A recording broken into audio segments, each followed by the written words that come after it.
اعوذ بالله من الشیطان الرجیم.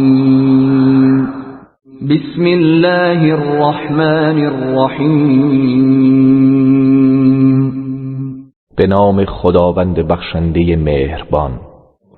یا ایها المدثر، ای جامه بر سر کشیده، قم فانذر، برخیز و بینده، و ربک فکبر، و پروردگارت را بزرگ شمار، و ثیابک فطهر، و لباسهایت را پاکیزه دار، و الرجز فهجر، و از پلیدی دور کن، ولا تمنن تستكثر، و نباید برای افزون خواهی چیزی را بدهی، ولربك فاصبر، و برای خوشنودی پروردگارت شکیبا باش. فإذا نقر في الناقور، پس هنگامی که در سور دمیده شود، فذلك يومئذ يوم عسير، آن روز روز سخت و دشواری است، على الكافرين غير يسير، بر کافران آسان نیست. ذرني ومن خلقت وحيدا، ای پیامبر، مرا با کسی که او را تنها آفریده ام واگذار، وجعلت له مالا ممدودا، و همان که مال فراوانی برایش قرار دادم، وبنين شهودا، و فرزندانی که همیشه در خدمت او و با او هستند، ومهدت له تمهیدا، و همه وسایل و امکانات زندگی را در اختیارش قرار دادم. ثم يطمع ان ازید، باز هم طمع دارد که بر آن بیفزایم. كلا انه كان لآیاتنا عنیدا، هرگز چنین نخواهد شد، بیگمان او نسبت به آیات ما دشمنی و عناد دارد. سأرهقه صعودا، و به زودی او را به مشقت و سختی می اندازم. انه فکر وقدر، زیرا که او برای مبارزه با قرآن اندیشید و اندازه و محاسبه کرد. فقتل کیف قدر، پس مرگ بر او باد چگونه اندازه و محاسبه کرد. ثم قتل کیف قدر، باز هم مرگ بر او باد چگونه اندازه و محاسبه کرد. ثم نظر، سپس نگاهی افکند، ثم عبس و بسر، آنگاه چهره در هم کشید و روی ترش کرد. ثم ادبر و استکبر، سپس به حق پشت نمود و تکبر ورزید. فقال این هذا الا سحر یؤثر، آنگاه گفت این قرآن چیزی جز جادویی که از دیگران آموخته شده نیست. این هذا الا قول البشر، و این چیزی جز گفتار بشر نیست. سأصلیه سقر، به زودی او را به سقر در خواهم آورد. وما ادراک ما سقر، و تو چه دانی سقر چیست؟ لا تبقی ولا تذر، آتش سوزانی که نه چیزی را باقی می‌گذارد و نه چیزی را رها می‌کند. لواحة للبشر، پوست را دگرگون کرده و می‌سوزاند. علیها 19، بر آن آتش 19 فرشته گمارده شده است. وما جعلنا اصحاب النار الا ملائكة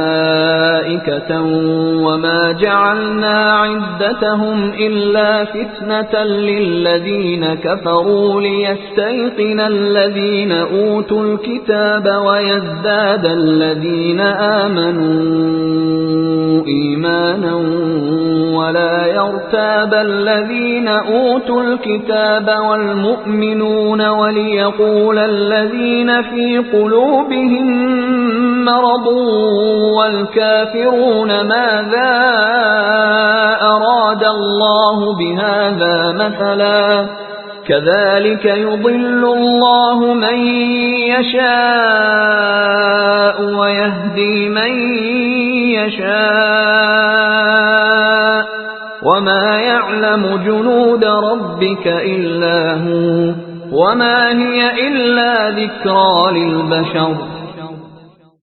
و ما مأموران دوزخ را جز فرشتگان قرار ندادیم و شمار آنها را جز برای آزمایش کافران معین نکردیم تا اهل کتاب یقین کنند و کسانی که ایمان آورده اند بر ایمان خود بیفزایند و اهل کتاب و مؤمنان گرفتار شک و تردید نشوند و تا کسانی که در دلهایشان مرض است و نیز کافران بگویند الله از این مثل و توصیف چه خواسته است.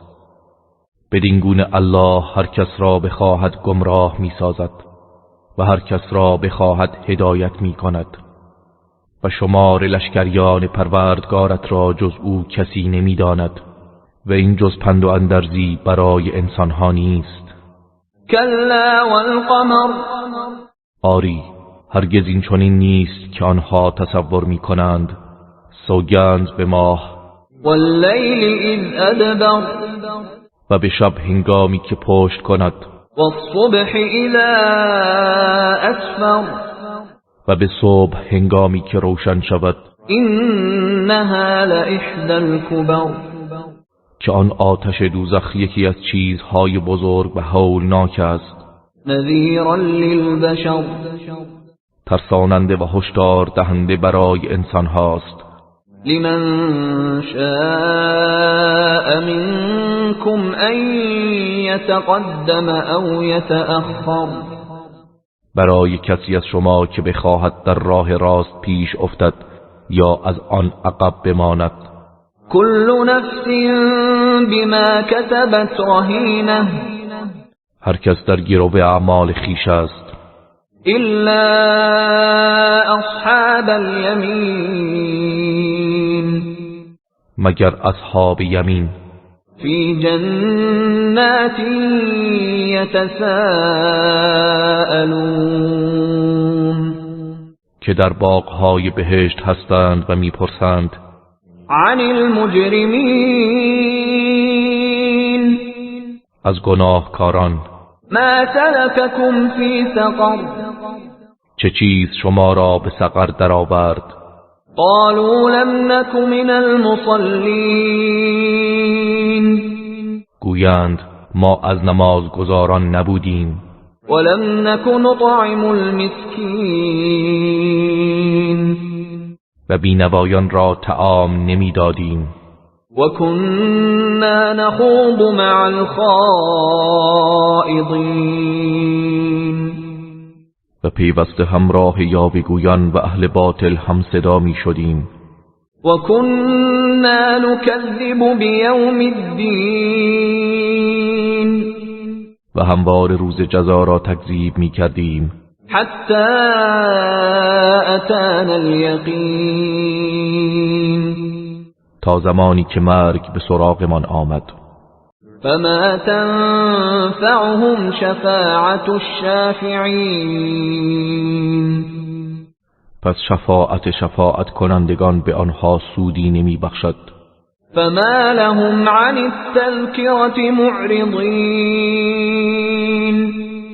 پس آنها را چه شده است که از پند و تذکر روی گردانند؟ كأنهم حمر مستنفرة، گویی که آنها گور خران رم کرده اند. فرت من قسوره، که از شیر گریخته اند. بل يريد كل امرئ منهم ان يؤتى صحفا منشره، بلکه هر کدام از آنها توقع دارد و می‌خواهد که به او نامه گشاده و جداگانه از سوی الله داده شود. كلا بل لا يخافون الآخرة هرگز چنین نیست که آنان میپندارند، بلکه آنها از عذاب آخرت نمیترسند. كلا إنه تذكرة نه، حقا که این قرآن پند و یادآوری است. فمن شاء ذكره پس هر کس که بخواهد آن را یاد کند پند گیرد. وما يذكرون إلا أن يشاء الله هو أهل التقوى وأهل المغفرة و یاد نمی کنند و پند نمی گیرند مگر اینکه الله بخواهد. او اهل تقوا و اهل آمرزش است.